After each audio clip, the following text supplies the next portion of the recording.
vira a bola, entregou do outro lado para ele, Elvis, enfiou a bola na boca do gol, vai pintar o gol, bateu o goleiro, sobrou o rebote, é gol! É gol, é gol, é gol, é gol, é gol, é gol, é gol!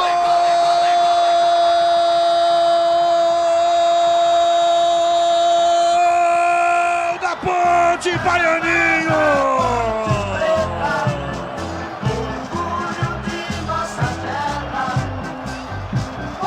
Baianinho, camisa 26! Ele não perdoa! Baianinho marca e faz a festa do torcedor ponte pretano. Fatal, letal, Baianinho é o tal.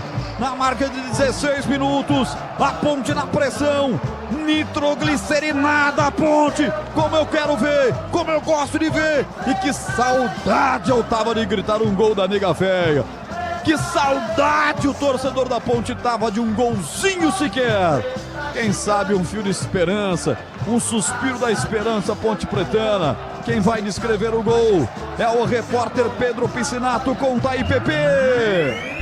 Uma jogada bem trabalhada pela Ponte Preta. Começou do lado esquerdo, os jogadores foram trocando passes, rodando a bola. O Elvis tentou o Brandão, a bola sobrou para o Kevson.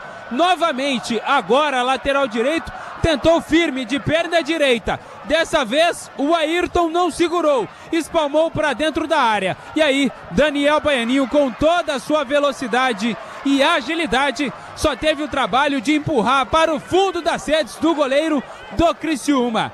Daniel Baianinho, camisa 26. O primeiro dele com a camisa da macaca para empatar e fazer explodir o torcedor aqui no estádio Moisés Lucarelli. Roger.